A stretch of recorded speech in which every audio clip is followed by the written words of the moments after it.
If you ain't a Gator, you must be Gator bait. If you ain't a Gator, you must be Gator bait.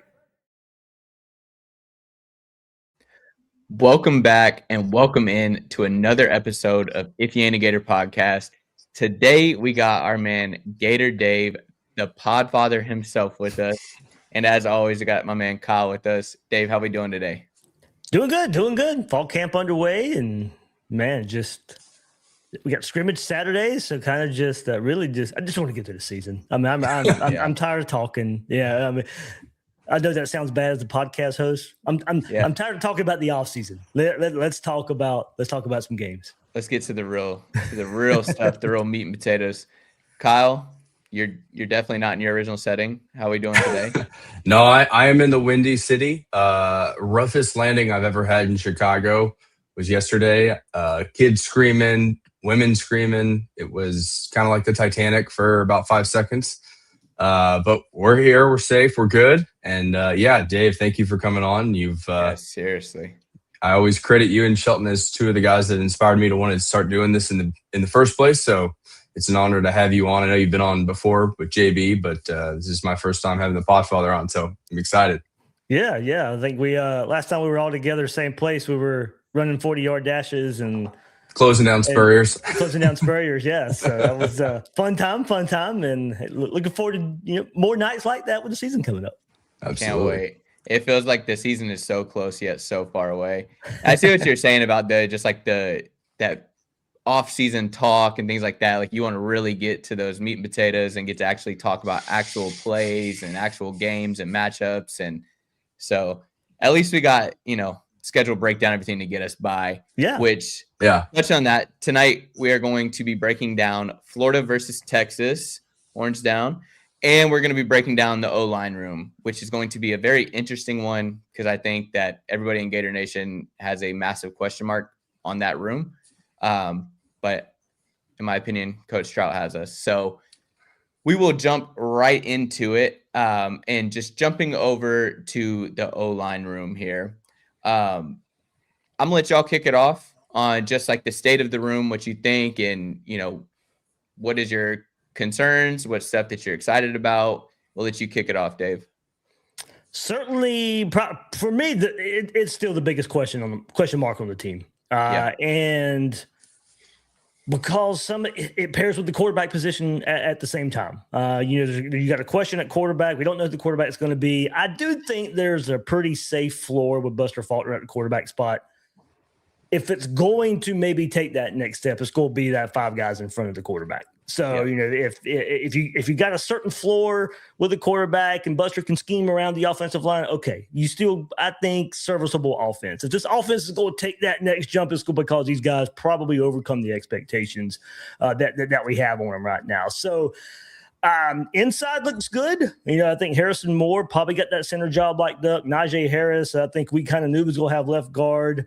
Right guard, I like the options, whether it's Bryce Lovett, whether it be TJ Shanahan, however that works out, I think you're fine there as well. Right tackle, it might be Bryce Lovett as well. You got Caden Jones in there. So that's a competition that I think it'll turn out an okay player. And then the big question at left guard. Of course, Emeka Agorji, you got Egan Boyer for the transfer from Penn State. So seems to be a pretty good competition there at left tackle. That's probably the biggest question mark on the entire team is who's going to end up winning that job, and because of the importance of it. So, right. I know Troutwine was really high on Agorji. Now, I know you go back and look at Stanford last year, and he's a true freshman, and he's playing left, and he's playing right, and he's playing guard, he's playing tackle, and they're moving him everywhere. And it's just like, okay, what are you going to get out of him? Because those PFF grades, if you want to go by that, were not very good for Agorji. But I do know Phil was a big fan of what he saw. So he seems like he can unearth something there. So those are the main names. Of course, you can go down the depth chart. Like, do we get something out of Rod Kearney this year? I think that's a guy, former 4-star, right down the road from where I live in Jacksonville, there in Orange Park. And you hear about how strong he is and how much of a leader he is, and we just have yet to see anything materialize on the field. So I think if we're looking for a name that we maybe haven't talked about enough, that's a guy. Okay, where can he fit in this rotation? Can he fight for a starting spot at one of the guard spots? So, general kind of zoomed out look, that's where I stand with the offensive line right now. Yeah. What about you, Kyle? Yeah, I think for me, offensive tackle, both tackles, I think honestly that's a bigger question mark and really, a bigger concern for Gator fans than I think even the quarterback situation is. I think in the quarterback situation, I think either one of them is going to be able to be, competent and capable in Buster's offense. It really does come down to, though, for me, the biggest concern is right tackle and then left tackle even more. The interesting part when looking at the line and what we've seen so far is, with Bryce Lovett, like they've been putting him at right guard and right tackle, and it seems to me that they really love him at right guard, but he may be the most capable at right tackle, and so they might have to move him out to that tackle spot and then figure out a question mark there at right guard. But to me, there's a lot of experience. There's a lot of new guys, right? Like when we pull up this graphic and we made it, it's kind of a tale of a lot of familiar faces and then a lot of new faces that are Troutline guys. And so, I think, and I don't think that this line is going to be just filled with a bunch of Troutline guys or a bunch of, former Gators. I think it's going to be kind of a mix and match. And that's, like I said on the last show, Troutline's going to earn his pay probably more than anybody this season. And trying to, figure out exactly who's going to be the starting five and then making that starting five work and elevate to the level of the standard, at Florida. So that's the biggest question to me.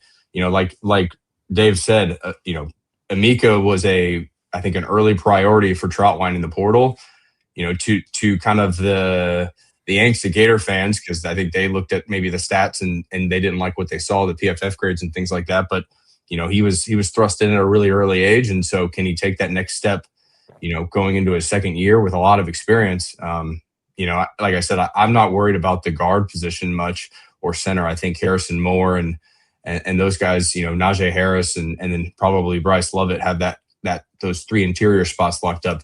The big question is going to be the tackles. Yeah.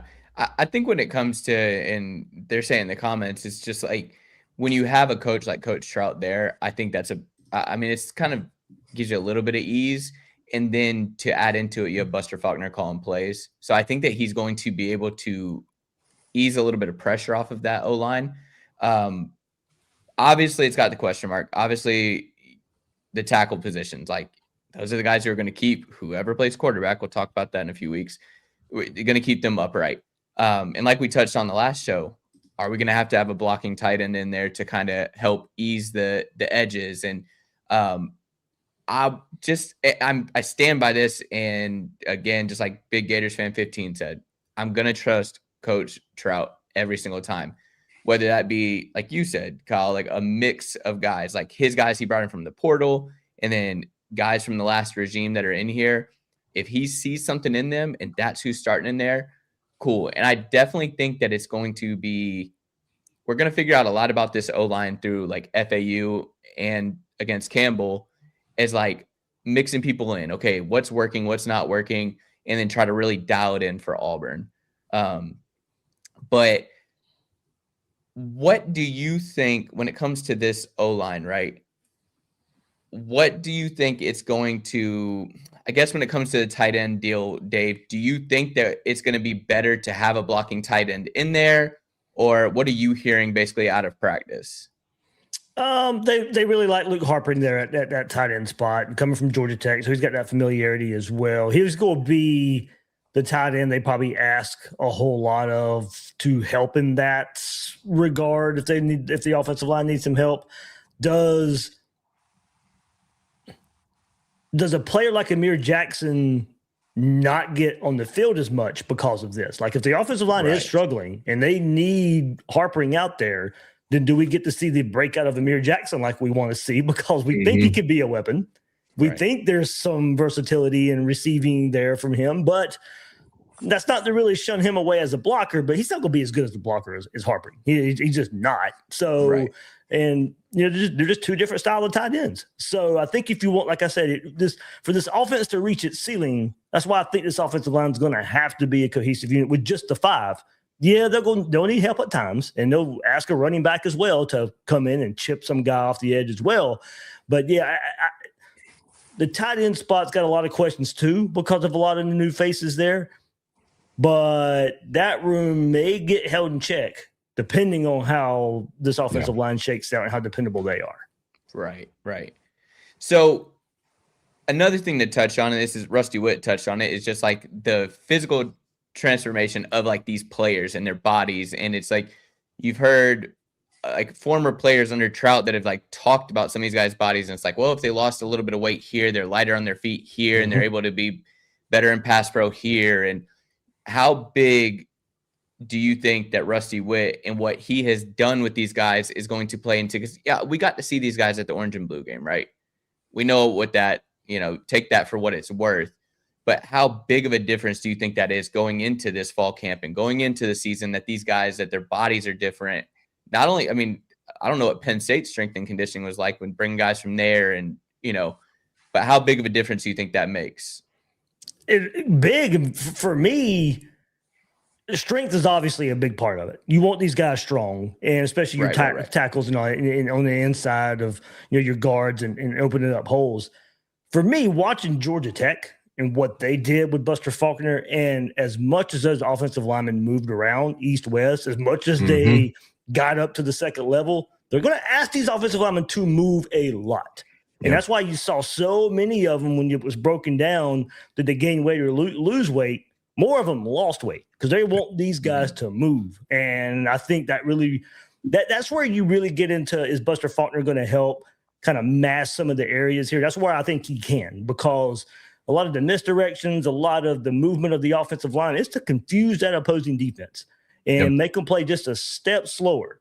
And I think that's what he's going to be asking when we talk about, hey, I believe in Buster and, trying to get this offensive line to a point where maybe he can mask, maybe he can, hide some of the warts of it. I think that's how he's going to do it. It's going to be moving those guys, keeping that opposing defense guessing, keeping them off balance. And he loves to counterplay. That's going to help these guys like this. So I think, strength and getting stronger is part of it.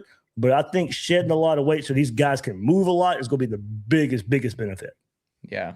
Well, I think he hit the nail on the head, right? We saw a pretty good gain, from the reports that Rusty put out and talked about in the press conferences, like nice increase in bench, nice increase in squat. But really the big difference to me was the power clean numbers that they put up versus what they put up last year. And then some of the functional training movements that they've done, like the Zercher squat and things like that. That's explosive power. And then on top of that strength and that explosiveness, right, getting those guys down, right? Bryce Levitt going from like 34% body fat to 20% body fat while gaining muscle. I think a net loss of fat of 44 pounds. You factor in the muscle, it's maybe a 24-pound loss. But Dave hit the nail on the head there. Buster loves to pull guards. He loves to pull tackles. He does a lot of those bash plays, a lot of the counter plays. And then in the screen game, that was the biggest disappointment to me, and the biggest failure of Rob Sale and the past regime was the lack of mobility and the lack of impact blocking that the O-linemen, especially the tackles, had in that screen game. Like, Gator fans became sick of watching tunnel screens and halfback screens and all of the screens that we did. And I don't think it's not for a lack of it. The screen plays and calling screens aren't the problem, right? In the modern football game, that's a very easy, high efficiency play.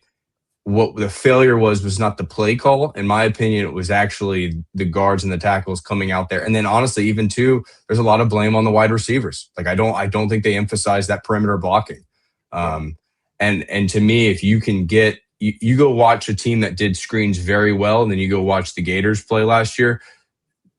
If you go look at the tape and you really study it, you see that the reason the issue was the guard and tackles not getting out there, the tight ends not getting out there, the receivers not getting out there and making those blocks to allow whoever your playmaker that had the ball on the screen to get upfield and get some yak. So to me, taking the guys that we had, I think Troutwine and Rusty have done a phenomenal job. And they answered the bell, just like when, Summerall came out at the end of spring and kind of, gave them a battle cry and said, look, if these guys don't get stronger and faster and better, we got no shot. And I think, there was some worry there, but I think for me, it's more of that was kind of a motivating factor and a statement. And I think the coaching staff with Rusty and Troutwine, answered the call. And so whoever they get out there, I think they're going to be a lot more explosive, a lot more powerful, and I think they're going to move a lot better. Yeah. So touching on that, just on whoever is out there, and we know that in this conference, injuries happen, things like that happen. So you get whoever the starting five is out there. How concerned are we if a piece goes down, if a Harrison Moore goes down? I'm not talking about even necessarily for the season, but, they get dinged up and, you miss a couple weeks, things of that nature, leg gets rolled up on. How concerned are we then? Because of not knowing, are we like, well, maybe this puzzle piece could fit, whatever? How concerned are we if someone is to go down? I'd be pretty concerned, knowing we still don't even know who the starting five are. So yeah, right. And with so many questions, I'd definitely be concerned.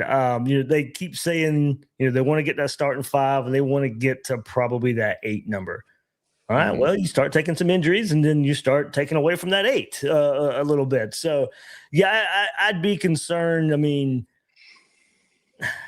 with that, and probably pair it to it, how fast is there a timeline for naming the starting five?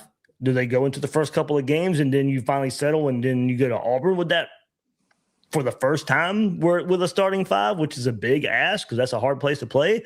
I mean, so there's a lot of moving parts still. So you start chipping away because of a lack of answers right now.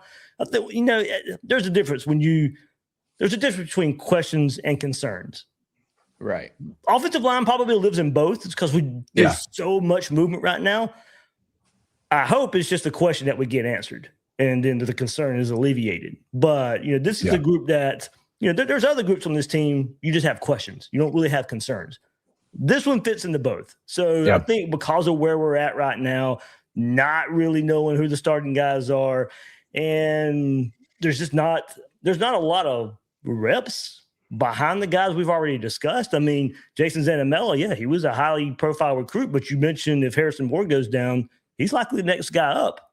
We've barely seen anything out of him. Same with Roger Kearney, same with TJ Dice. I mean, you just keep going. If you have to go behind the names we've mentioned, there's not a lot of reps there. Right. Yeah. I don't think that there's I feel better maybe about the depth than I do maybe the starting five, if that makes sense. I think Phil has done a good job in this portal of going out and getting guys that he liked, right? Bringing in Harrison Moore, bringing in Egan Boyer, bringing in TJ Shanahan, bringing in Gorgie. I think that they've got probably 10 guys. I think they're too deep where they don't really have an answer for, outside of maybe center.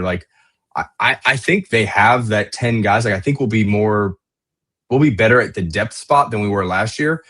It's just getting them to play as a cohesive unit and then filling in for former All-American Jake Slaughter. I don't worry about the depth as much. I have more questions and more concerns in my opinion on who the starting five is than who the depth is. Yeah.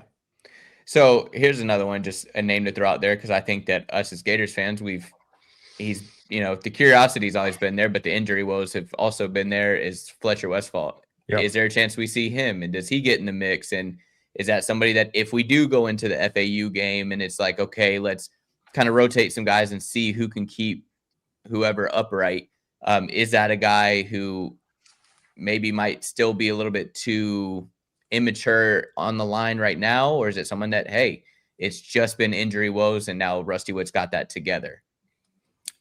I think probably still too early with him missing spring. My thing is we can't keep talking up this weight room, and he missed it for so long. Yeah, exactly. Because then you're telling me, it's not that important. If he can just step in right away. Yeah. And don't get me wrong, he made his own gains as well in the time that he was able to. I think it was early May, I think they said it was fine. He was finally kind of full cleared and he could go do some things. Eventually, if he could stay healthy, I think he'll be just fine. I just think where we stand right now, I don't think he's too much in the mix. maybe you get around halfway of the season and he's had some more weightlifting and he's got into the system more because he missed that part of spring as well. And getting those reps, that's probably where it is. I think he's fine long term. If he stay healthy, that has been the bugaboo with him. I mean, I think the talent's there, but it's just, man, we've heard the coaches say it a lot in the last couple of weeks since they've been in front of the microphone again. The best ability is availability, and he just has not had that. So, I don't think we'll see much from him this year. Yeah. I'm in the next season camp. I've been in that camp for a while, especially at the position he plays. I think left tackle, and with a wrist injury, people think of a wrist like if it's a wide receiver with a wrist, I go, okay, you can let that heal. It's fine. Offensive line, I mean, the wear and tear that those guys have on their hands, their fingers, their wrists. I mean, that is the first point of contact for the most part, especially at left tackle.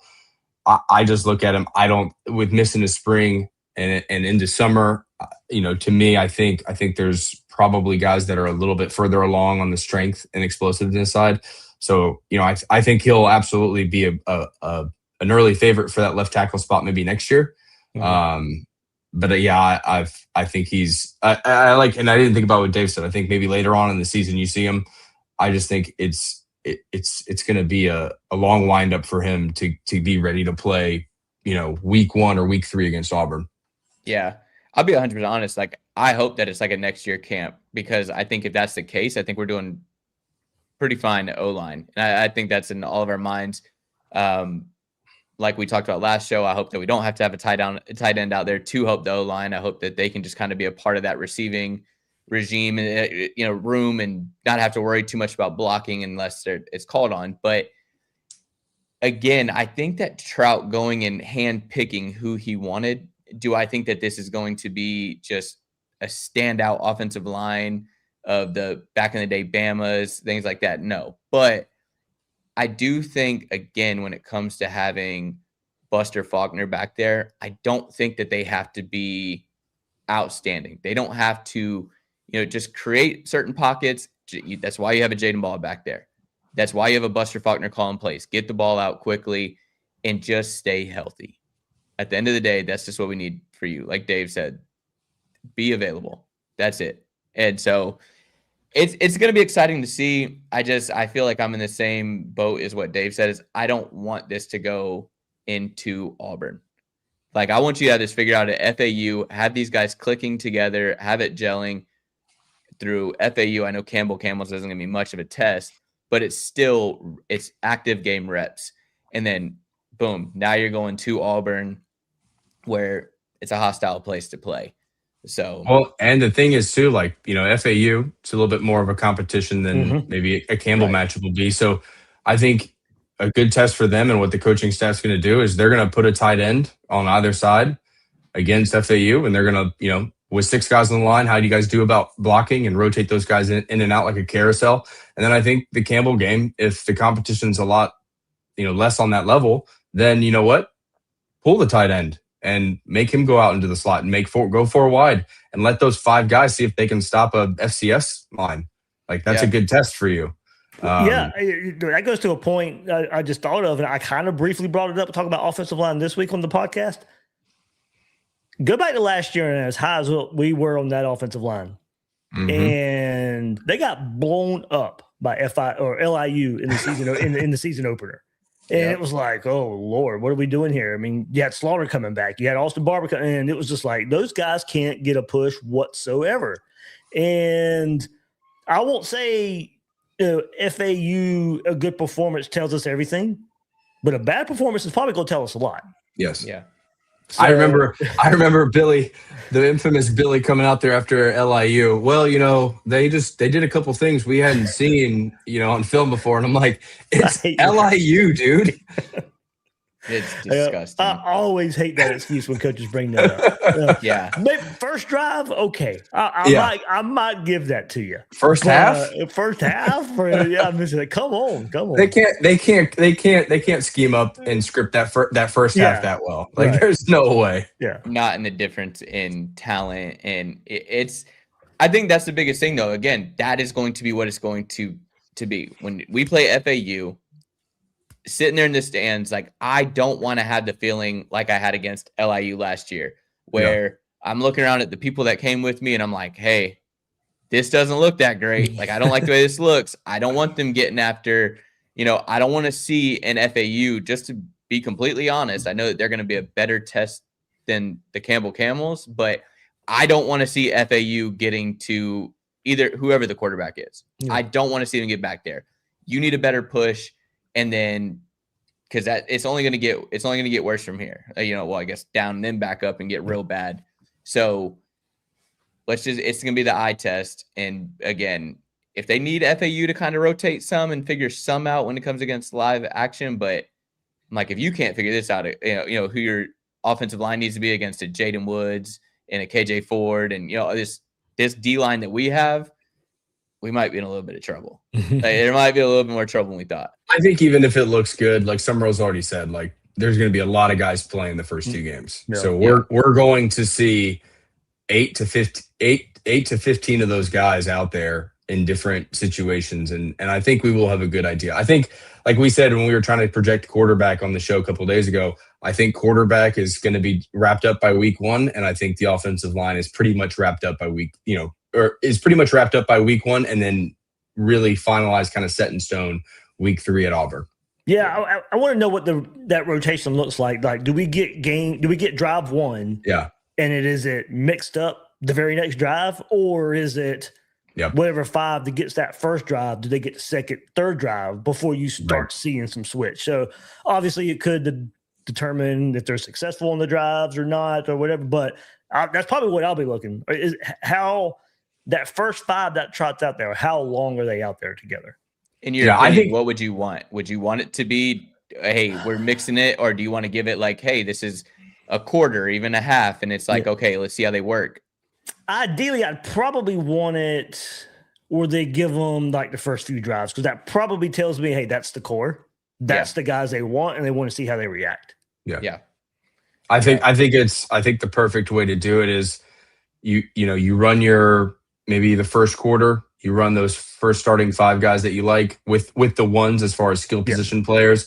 Quarter 2, maybe you put in a different piece here or there with still the ones, and then hopefully you're up big enough. Second half goes in, you pull out the ones as far as the skill positions, you bring in the 2s, and then you still kind of keep that. I would keep that offensive line, those top 10 guys rotating the whole game with both the 1s and 2s on the skill side.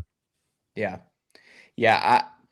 I just, again, I think that we'd love an A+ for a grade for an O-line. But I think when you have a play caller like we do, I think that you need maybe a B- to a C+. And I think he can work with that. So I mean, look, a lot of the time they're not going to be asked to block long. Yeah, exactly. You want to get the ball in VB3's hands as fast as you can, Singleton's hands as fast as you can, and then you kind of lull them to sleep like we saw in the spring game, and then you're hitting Dallas down the field or one of these other guys down the field. So, but there's going to be times, they'll see what this looks like, but a lot of the time, because the Buster's offense and because who you have at skill positions, they're not going to be asked to block 5-7-step drops over and over and over again. I don't think you see a lot of those long developing play action flood concepts with Buster. I think it's, especially the first 2 games with a limited playbook, not trying to show your hand. I think it's a lot of slants, mesh routes, dink and dunks. Just get this offense in a rhythm, get them moving, and see what you've got on the offensive line and what you've got at quarterback. Yeah. Well, touching on offensive line, we'll transition over to a Texas team, a Texas matchup that we're going to have again this year, and a defensive front last year for the Gators that absolutely just thrashed that Texas O-line. If we could have played like that the whole season, I mean, oh man, it was always the biggest what if. Yeah. Always a what if. We got Florida versus Texas. We travel to Texas. That's not an easy feat. It's a loud place. A bunch of rowdy college kids that are going to be there in attendance. But we're going to break down this game. I want to know from you guys, just touching on offensive line and just transitioning into this game here, how improved do you think that this Texas O-line will be? That is the question. Yep. I think they want to know that as well. So let's see. I think they brought in a couple transfers to help out. Shoot, I think I had it up of what. They brought in Melvin Siani from Wake Forest and Lawrence Seymour from Western Kentucky to help to kind of help. I mean, it was awful last year. And for a Texas team that had skill talent, that had a pretty good defense, that offensive line really held them back. And you had to pair that offensive line with Arch trying to get his feet under him a little bit. Right. Eventually, during the season, he did. Oddly enough, the Florida game last year, Florida controlled the line of scrimmage. They hounded Arch, but at the same time, it was kind of like a light went off for Arch in that game. After that game, he was a pretty good quarterback. Right. So it's just they're asking themselves that same question. I don't know how much it's got to be an emphasis for them. And they went and got the skill talent. They retooled their running back room, to help this offensive line. But honestly, not following as close as we follow Florida. All I know is they're asking themselves the same question. They have no idea what to expect. Yeah. At least an improvement for an offensive line. Yeah, I mean, a full reset for the most part of the offensive line, a complete overhaul of their running back room, right? Getting Hollywood Smothers, getting rid of their running back coach and getting, familiar face in Jabbar Jalouk from Florida, trying to get Jaden Ball from us. That I think was the biggest knock against the unfair knock against Arch, and the way he played was, I think, kind of a Ty Simpson argument. The reason that when they looked bad, it was because they couldn't run the ball. Yeah. Yeah. On that, I did find a stat. Texas was 9-1 when they ran more than 55 yards. Their only loss was Ohio State. Wow. So all they needed to do was break that 55-yard, and they were winning. Yeah. I'll tell you, being there in that stadium, number one, we know how loud it gets. And you could tell Arch was just, he looked disrupted from the jump. And it just never looked back. I feel like the whole team was. But as soon as we were destroying that O-line, destroying them. And I swear that man was just like a deer in headlights. He just looked miserable out there. And you're right. Something clicked for him after that game. He really started figuring it out. And he made some good throws in that game against Florida. When they kind of mounted that mini comeback there and made it more hairy at the end than it really should have been. Yeah. He was firing them in there. Oh, thank God that wasn't a 5-quarter game, because we probably lost if it was 5 quarters. Yeah, very Billy Napier-esque. It was a Billy special all the way. Yeah. Sitting there, I looked right at my brother during that game and I said, hey, we're about to lose this game. I can feel it. I was like, this is Billy Napier to a T. This is exactly what we've watched for all these years now, and this is it's going to happen again. So I was utterly shocked. But going over to our offensive side, we had a very key factor in that game who we didn't get to see a whole lot last year in Dallas Wilson, who looks like a man amongst boys in that game. And I want to see a breakout game from him again in this game. And I think he can. I think that he can bully them, but he's going to be going against a Will Muschamp-led defense. And we know, following the Gators very closely, how great that man is with controlling a defense. How much of a problem do you think that that's going to cause us again with having people like Colin Simmons out there and being able to have these, 5-star DBs everywhere and flying around with us having trouble at O-line? That's it. We talked about offensive line, and if you go have the question at left tackle that we have right now, Colin Simmons probably licking his chops a little bit. Yep. Now, thankfully, you kind of know what you're going to have on offensive line by the time this game rolls around. Yeah, right. So there's not hopefully we're undefeated going into this. Yeah, hopefully so. Yeah, that's what we've got penciled in. And so So going back to one of the early points, all right, do you have to put a tight end more on that side because you don't feel as we'll know by that. We'll know by then whether it's a Gorgie or a Boyer if they can hold up in one-on-one situations. You got South Carolina game before this. You go against Dylan Stewart. You go against another really good pass rusher. So you should know how you kind of hold up against some of the best pass rushers in the conference. So granted, each team's different, all that, but you at least know in one-on-one matchups, this is probably what it's going to look like. So by the time this one rolls around, do you have to put a running back over there and help? You have to put a tight end over there and help. So obviously, you're going to have to anyway. I mean, Colin Simmons is a really, really good pass rusher. So with that question there, I'm just glad it's later on in the season. When you get to, like I said, pair it with the South Carolina game. Those games are late enough in the season. You kind of know where you're at by that point. That's a good check mark for Florida to kind of just, I'm not saying it's going to work out, but at least you kind of know what you're dealing with. Right. Yeah. So another thing with this game is, and just touching on last season, is that 29-21, we beat them. I'd say that we were the stamp on them not getting into the playoffs. Yeah. You lose to a 4-8 team that eventually ended up 4-8, but losing that game, I think that's a key deciding factor. When all those guys sat around the table, they're like, yeah, we're not putting Texas in. Like, they just lost to Billy Napier. Like, heck no, we're not doing that. How much do you think that that's going to be just Sark is going to have those boys just on replay? Like, this is what happened to us last year. We went into the swamp. They were throwing horns down everywhere. I got about 60 pictures in my phone of me doing horns down that game. How much do you think of this being a revenge game? Like, do they have this circled on their calendars, and do they look at us as like, hey, they're a big reason why we did not make that playoff? I'll let you go, Kyle. Yeah, I think you hit the nail on the head. I think it's a game that's circled for them. I think it was probably their worst loss of the year. Yeah. Just as far as the talent matchup goes, that was a game they should have won. I think it's going to be, if it's not in Sark's head, it's definitely, I think, in Arch's memory. I mean, he looked really bad that game. The constant pressure, getting hit, incompletions. I think if he could go back of any of those games he played last season, I think that's probably one he wants back. And I think this game is going to be big because you've got marquee matchups at edge, right? You've got Colin Simmons and LJ McRae, who both in the same recruiting class. LJ was rated higher than him, so they, I'm sure, are familiar with each other. You're going to have a big running back matchup in Hollywood Smothers, who I think is going to be really good at Texas against Jaden Ball.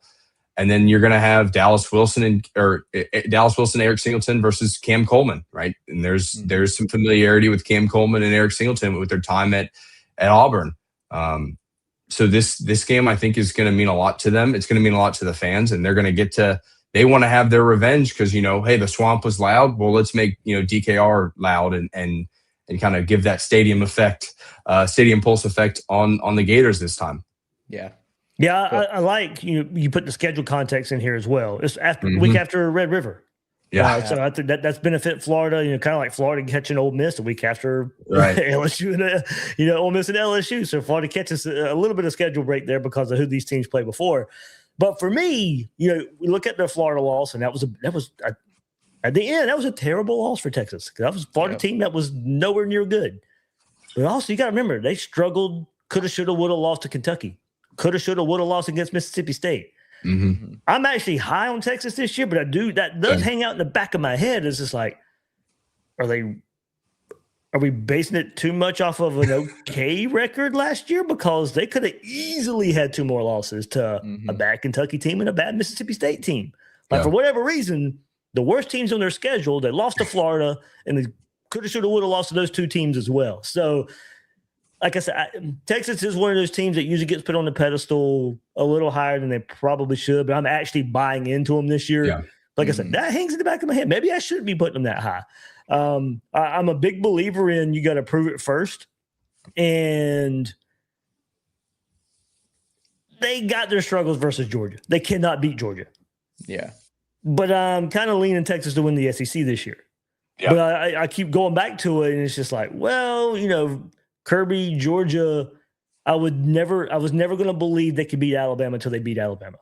Right. And it still rarely happens. They finally get it, but Alabama goes and every time those two teams match up, no matter DeBoer he's not Saban, they still find a way to beat Georgia. Yeah. So it's just like, all right, well, I got to see it to believe it. But I'm kind of buying into the Texas hype finally. Like they usually are overhyped, but I'm buying into it this year. Now, I'm not expecting them to go undefeated. They have a brutal schedule. They probably have the hardest schedule in the country this year. Mm-hmm. So that maybe works in Florida's favor as well. But as far as the matchups, I want to, if we can see it, it's a road game, so I won't get to see the camera angles as much or anything like that. I want to see how many times they double Dallas Wilson. Because you know they got tapes is probably going to be put on repeat. This is what this guy did to us last year. I'd love to see how many times they shade coverage to him. How many times does he actually double? Because if they want to do that, and this Florida offense is in a good little rhythm, fine. DB3 and Singleton and Mays, they might go crazy. Yeah. Right. So it's an interesting dynamic there because of what they saw firsthand Dallas Wilson do to him last year. Yeah, and they're gonna watch that tape and they're like, bro, he drug one of our DBs into the end zone, like pulled him in there as a grown man, pulled another grown man. Me personally, I think what this game comes down to, because I'm also a believer in Texas this year. I think it's hard not to believe in them. I mean, they are just loaded. There's just so much skill talent there. Yeah, it's just everywhere. And so, yes, you have the question mark with the O-line. I personally do not think you're going to have a question mark with the defense. I think the defense is just going to be gross under Muschamp. But I think what it actually is going to come down to is it's going to come down to Coach Sark. Like, is Coach Sark going to coach Sark? Is he going to choke? Again, it's huge. Right after the Red River rivalry, that's a tongue twister. Right after that game, that's it. Again, like we talked about, right after getting Ole Miss, right after LSU, like it plays into our favor. That is a game right there. Whether they circle our game or not, they circle that game. Like they want to beat Oklahoma and they want to beat them bad. And so they're going to put everything they can into it. You know, Oklahoma, they remember last season, they're going to try to give everything they got there too. So Texas is going to come, into that game. I feel like a little bit worn. Like it's going to be a lot of energy, but can Coach Sark get it done, or is he going to do what he does, seems to be every year, and choke it away when he probably shouldn't? I mean, let's not forget, that's the 3-game stretch. Oklahoma, Florida, Ole Miss. They would have already played Ohio State. Yep. So that's what, week 2, I think. Is that week 2? Yeah. Yep. So I don't know who's in between this right now, but I mean, that's you're looking at Ohio State, Oklahoma, Ole Miss are all potential playoff teams, or teams that have been in the playoff and teams that are, going to be ranked in the top 10. So they would have faced. Yeah, you've got Texas State opening, Ohio State, UTSA, Tennessee, Oklahoma, Florida. Yeah. So Ohio State and Tennessee. I mean, that's you'll know who Texas is by the time they play Florida. Yeah. And I think that's the thing too, is when it comes to like their schedule compared to our schedule. They do have an Ohio State. Whether it's at home or not, it doesn't matter. Ohio State's still going to be Ohio State. It's still going to be a tough matchup. Whereas like their schedule kind of goes doom. It's like bouncing around. You got the Red River rivalry in there. With us, I feel like ours just like, FAU and then down a little bit, but it just kind of gradually goes up. So we can kind of work our way up to this game. Yeah. Compared to Texas, like they got a road ahead of them before they actually get to us. And like Dave touched on, we're going to know at this point in time, not just us, we're not going to just know our team. We're going to also be able to have that film on Texas and like, okay, this is also what they got. Like, can your tackle, I know that we're worried about us stopping Colin Simmons, but can your tackle stop Jaden Woods? Like, are you going to be able to stop that menace that we have out there too? Because like, yes, Texas has talent. Florida's also got talent. This is a team that was led by Billy Napier and found a way to win last year. And this is a better coaching staff that's going to bring just as much talent, if not more, into Texas and see how this game goes. I think if you got a shot at it. And I looked it up. Oh, my bad. Go ahead. Go for it, Dave. Because if you look at it last year, they opened up with Ohio State. 14-7 loss. Close on the road loss. Arch's first start. All that. But then after that, it was San Jose State, UTEP, Sam Houston, and then Florida. Yep. So you didn't really know a whole lot about them because you couldn't take too much from game 1 at Ohio State. But we did know at that time that, hey, Arch isn't really taking off yet. And it was, believe me, we heard it. Oh, well, they're hiding this and they're hiding that. I get tired of that. Yeah. I do believe it. And what, like the situation Florida's in right now, with a new head coach, new coordinator, and you got so many new pieces, I can buy that. If you want to hide some things the first couple of games, you can do so. But when you're in a coach's tenure, as far as Texas and Sark, you're not hiding anything. No. Everything's already out there. The only thing they were hiding was a lack of running backs and no line. Right. So, but there was a lot of questions of that Texas team going into Gainesville last year, and all those questions showed up. And Florida finally decided to play a good game, so it come back to bite them. That ain't gonna be the case this year. We will know everything about Texas coming in. Exactly. Yeah, the nice part with Florida is we've kind of got like a bell curve of difficulty. Yeah. It ramps up slowly. It kind of peaks, right, with this game, Georgia, Oklahoma, and then it kind of goes down, right, and then we end probably with our easiest game of the season, which is Florida State. And so I think we're going to find out if we are undefeated at this point. Let's just say this is, if we are, this is going to be the first of 3 big matchups that really tell us who this team could potentially be as far as a ceiling. I think we'll know what our floor is. The ceiling is going to get answered starting this week and through the next 3 with Texas and Oklahoma. And I do think the schedule favors us versus them. Just like they have home field advantage over us. I think coming off of the OU game, like that's you don't ever want to lose to Florida. Those guys might be mad about the loss last year, but you definitely don't want to lose to Oklahoma. No. Yeah, that's the biggest thing leading into it is it's like they're going to put their all into that because, like, yes, you don't want to lose to Florida, but you lose to Oklahoma, they're going to start calling for Sark's head. I don't care if they haven't lost a game yet. You lose that game, they're going to have his head on a stick ready to go. So that's an interesting one. So I got a question for both of you about this game, and it's just one we've answered each week about these others. Who would you say on offense and on defense is the key player on each side that can lead us to victory? This one I'll go Jaden Ball. Okay. This obviously the Texas arc storyline of them really, really wanting him and not going there. But the best way to slow down a pass rush, the best way to quiet a crowd on the road is to just get that ground game going and get it going early. So I think leaning on Jaden Ball early, often, let him wear him down, then maybe open that passing game up a little bit. But I think Jaden Ball. Okay. And what about defense? Oh, got to go up front. I'll cheat. I'll say somebody at edge. It'll be LJ McCray or Jaden Woods. Like it's repeating what you did last year in the swamp. Look, Tyreek Sapp, very disappointing season last year. Yeah. That was his game of the year last year. When Texas came to the swamp.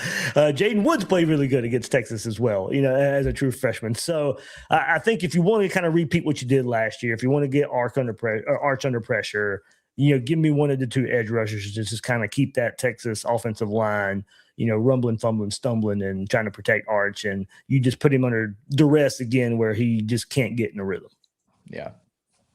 Yeah, I like those. What about you, Kyle? I think the key is definitely Jaden Ball. But to pick somebody other than what Dave picked, I'll say whoever's the left tackle, because whoever can mitigate Colin Simmons in the run game, in the pass game, I think the game plan completely gets thrown out if we cannot stop Colin Simmons. If Colin Simmons wrecks that game like Alex Brown versus Tennessee. I know somebody just posted that yesterday, so it's on the top of my mind. If Colin Simmons has a game like that, whatever fun, complex schemes and plays they came up with, with Buster Falcon, all of that gets thrown out if you can't stop the edge rusher. Yeah. So I would say left tackle. If you tell me he has a good game, whoever that is, I think we win that game. If you say, hey, it was a rough day for that left tackle out there and he looked lost, I don't think this score is going to look really good for Florida. Defensively, I was going to say LJ McCray as well, but I'll go with maybe somebody unsung. I think Cormani McClain or maybe a Ben Hakes or a Dijon Johnson, whoever cornerback one is, and who's ever going to be out there on an island with Cam Coleman. I think it's a team effort because they're going to have safeties shading over the top two there wherever he's lined up. But I think I'm not too worried about the Gators taking away the run game for Texas.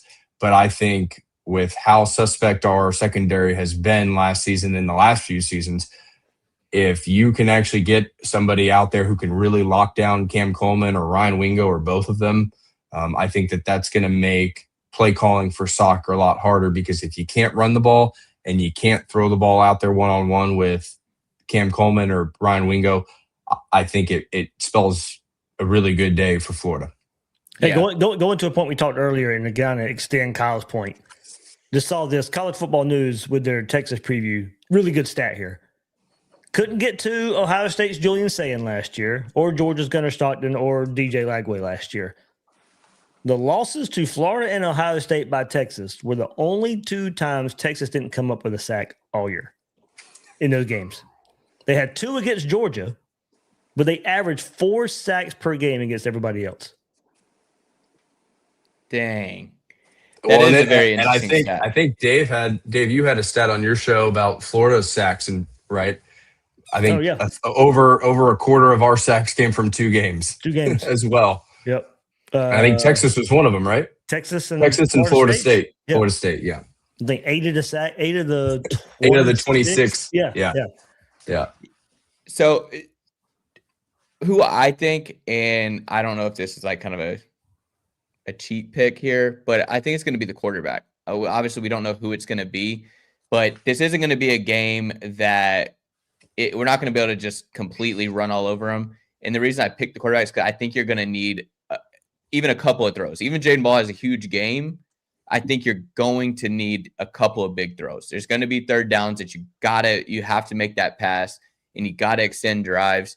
It's hard to pick a receiver because we have so many that are going to be out there, but whoever the quarterback is, it's like you got to be able to play an away game and make a huge throw.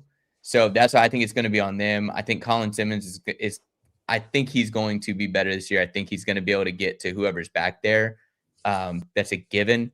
But when we need you, make the throw happen and just get it out there to the playmakers. But if it's 3rd and 6 and we need that, 7, 8, 9 yards, whatever, to extend that drive, can you make that throw?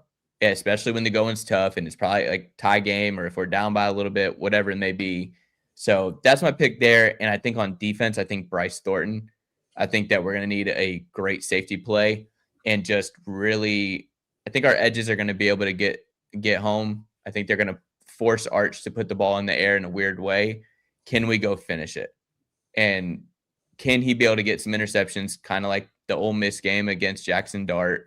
So I think those are my 2 key to victories. How does that work out? Can you make the throws? And then when Arch puts the ball where it shouldn't be, can you capitalize on that to win the game? Yeah, because Bryce Thornton's a great pick, because the easiest way to get momentum back in a stadium when you're playing at home and you maybe are struggling a little bit on offense, or the opposing offense is moving the ball down the field, you hit Cam Coleman for a deep play on a blown coverage and you don't have that safety help over the top, the juice goes right back into that stadium, and DKR will be rocking. And so if you can get your safeties to do their jobs and limit those blown coverages when they happen, because they're going to happen. That's why you have safeties there. That's why they have the name they have.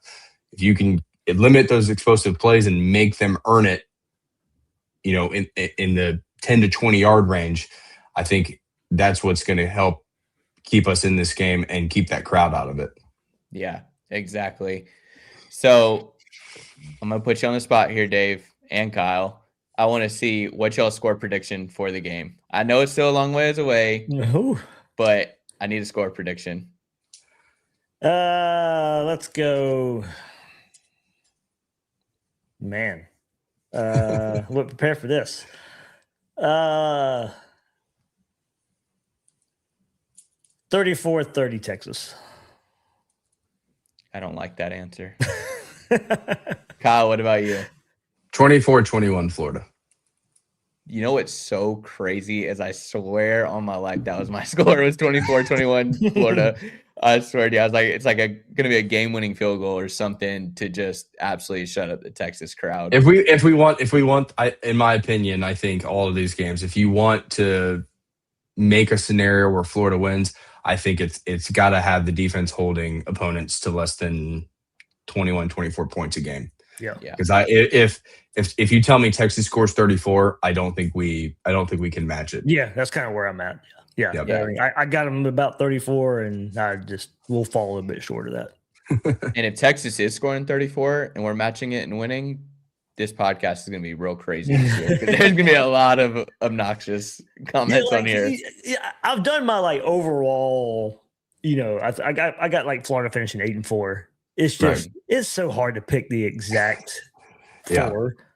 And especially in the coach's first year, because what I'm kind of expecting is you'll probably win a couple games you're not supposed to, and probably lose a couple games you wouldn't expect. So like, Auburn and Ole Miss back to back, Florida I think Florida splits them.